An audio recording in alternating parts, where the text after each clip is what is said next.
Let me paint you a picture. You are browsing YouTube as any other normal person does, and you suddenly saw a video that's Darktide related. You like what you see, so you pull out your credit card, buy the game, and download it. You press play, make your character, go through the tutorial, and play through a few missions. But you want to know more, so you search for some videos on how to optimize your character, and all you see is the meta, the perfect build, the perfect weapons. You can't do any of this, you're barely level 10 yet. Well, lucky for you, I have played the game quite extensively, and as someone who has all 4 classes at max level, I feel that I'm qualified to impart some wisdom to you greenhorns.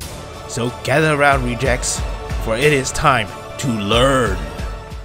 Glory, glory, what a hell of a way to die. As a veteran, your job is simple. You just walk along with your team.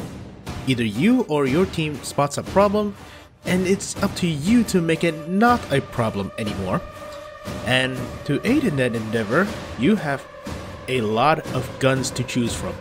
Basically, you're the shooty McShooty Bang Bang of the team. And with every single range character in other games, you're generally quite squishy in general. In terms of skills, the nose that I would say is recommended for every single veteran is Survivalist, replenish 1% ammo on elite or specialist kills, Demolition Stockpile, 1 grenade per 60 seconds, and Field Improvisation, ammo crates restore grenades, medipacks heals faster. These are practically the most important thing because as a, human in the 41st millennium, you don't really have a lot of tricks up your sleeve. The only thing you can bring to the table is basically your military training, so that means how accurately you can shoot and, the amount of grenades you can pack. As an optional node to get is basically fully reloaded plus 25% ammo, because believe me, you will run out of ammo. Shock Trooper, critical hits with last weapons consume no ammo. Extremely good if you're packing last weapons. Normal last guns, Hellbores, and the Akatran drop troop rifles, and also the last pistols. The last one is actually not required, but it is good to get. Trench Fighter Drills, plus 10% melee attack speed. Believe me, you may be shooty McShooty in the team, but this is Darktide. It doesn't matter how fast you fire or how accurately, you will get into melee. Weapon-wise, the weapons...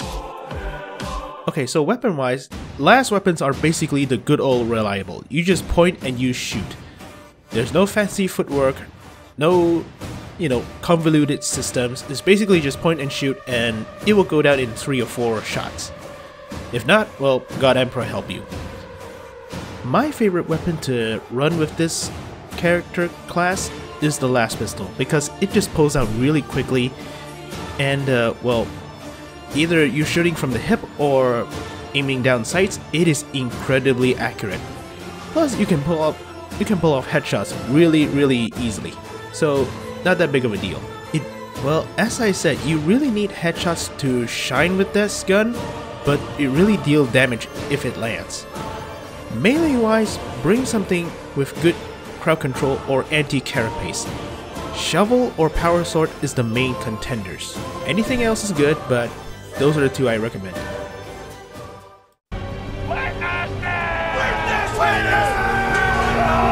Now, as a Zealot, you are practically the yin to the veteran's yang. In a sense, you are the Tasmanian Devil / Wolverine of the group. You are a human blender. You throw yourself into the thick of things and let the Emperor's will guide your swings. That means you are very melee focused, and to reflect you being the veteran's yang, you have a lot of melee weapons.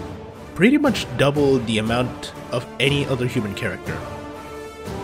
Skills wise, for me, the required skills you need to get is the Emperor's Bullet, plus 30% impact strength and 10% attack speed for 5 seconds after emptying your gun, Sainted Gunslinger, plus 3% reload speed on melee kills, and Faithful Frenzy, plus 10% melee attack speed. In terms of optional skills to get is the Dance of Death, minus 75% spread and 50 minus 50% recoil on a successful dodge, plus any melee damage boost and speed damage and speed boost node. You need to get him. Now the way I play the Zealot is very simple. Basically I just spot a big crowd, horde, patrol, anything. I basically just aim my gun at it, empty the entire magazine, and then just rush forward, melee weapon out, and just start killing. Depending on the situation, I might just dodge back, switch back to my ranged weapon, reload it, and then just do it rinse and repeat. Just empty my gun, attack, empty my gun, attack.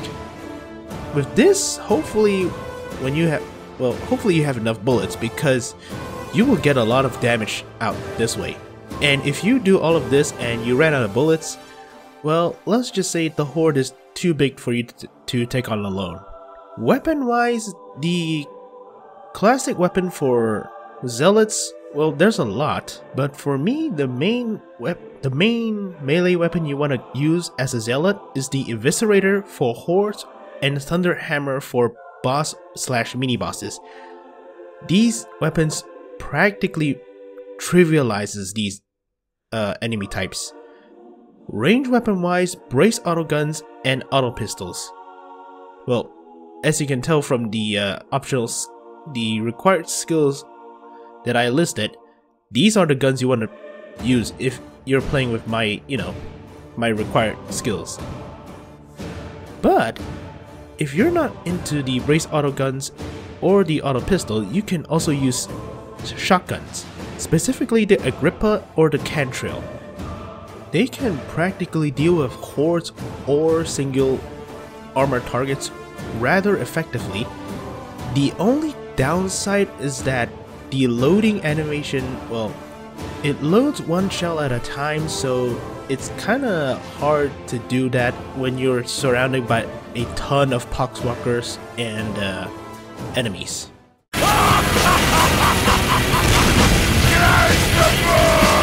Now, Ogrens. Well, basically Ogrens is kind of weird. Basically you're the tank / DPS of the strike team, but you're not going to dodge and weave out about to avoid damage, because, well, you're an Ogren, you're really big, and the only cover you can get are walls. Crouching behind crates do nothing, and I do mean nothing at all. In terms of skills that I recommend, heavyweight plus 30% damage against Ogren enemies and minus 30 damage from Ogren enemies. The biggest problem as a strike team, especially on higher difficulties, are usually either the special enemies or Ogren enemies, and this is where you shine. Instead of, letting the big one bully the little ones, you just go and bully them. Smash them, replenish 25% toughness after a heavy attack hit. This is extremely important as an Ogren because, well, you'll be the first one to get shot because of your size. So having some way to replenish toughness is phenomenal. Soften them up, enemies hit by you will take plus 15% more damage. This is extremely good no matter what type of weapon you're picking, because, well, when the horde comes, you will have to switch to melee. And the plus 15 damage actually applies to you, so you can just hit, you can hit them with a light attack and then you can chain attack them and they will die really quickly. Extremely true for chaff, doubly true for armored targets. And as for optional skills to get, is basically anything that replenishes toughness. Weapon wise, Ogren is the one that suffers the most because his weapon selection, well, let's just say there's not much weapon to select it from. Everything is great, but for your melee weapon, I recommend getting the shield ASAP as soon as you unlocked it, because it acts, well, you can block with it, and why bother with cover when you are the cover? Gun-wise, the most versatile is the Grenade Gauntlet or the Kickback. These two are practically, well, the MVP of any public game matches. Gun-focused builds will be very ammo intensive unless you have a vet with survival skills on your team. The only downside with the Ogren is that you are not a sniper. There's no sharpshooting gun option. Well, unless you count the rock and the kickback. As an Ogren, you just bring out your gun, brace it, and then just shoot it at the horde. You cannot get the sniper or the drag gunner that is hiding behind the cover. That, you have to leave it for your teammates. Your job is the horde. Plain and simple.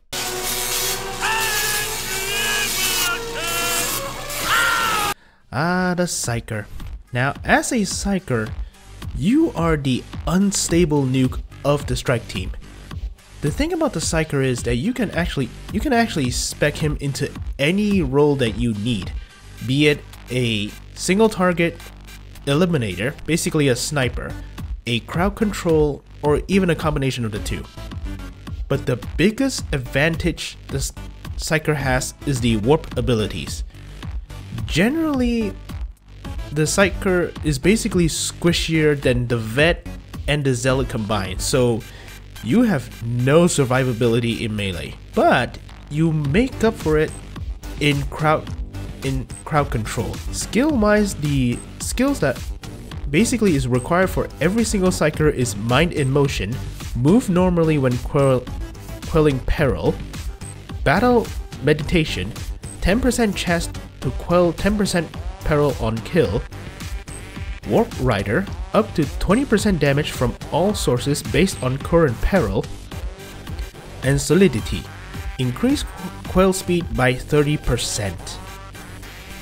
The optional skill that you want to get is any and all peril resistance node you can reach, because believe me, as a Psyker, the main weapon you have in your arsenal is the warp abilities. Weapon-wise, weapons that are unique to the Psyker is the staves and the force swords. They are practically unmatched in terms of damage compared to like normal guns and melee weapons, but using them is, well, very dangerous because they act like extensions to the Psyker's skill. Force swords are basically the Psyker's equivalent of the power sword, of the veteran's power sword. And the staves are, well, basically like any other magic staves. Depending on the type of stave you have, the effects can range from crowd clearing to, well, just sniping. It is extremely versatile. But the stave and the force swords are all linked to peril upon use. So for beginners, I would suggest taking normal weapons first, you know, auto guns, last guns, and just try and practice quelling peril under combat situations. You do not want to overload yourself when you're in combat. Now please pay attention to this meter. This is your peril gauge. Anytime you use your warp abilities or you use your staves or your force swords' special abilities, you add peril to it. If it goes up to 100, you will explode in a gigantic warp explosion. You won't die, but you will be knocked out. And if you do that under combat situations, well, let's just say people have to pick you up, and if you are down during a horde, well, good luck to you. Okay, now you know what your classes specialize in, your strengths and your weaknesses. It is time to go out and clean Atoma of the Nurgle filth. Good luck, rejects, and may the Emperor be with you.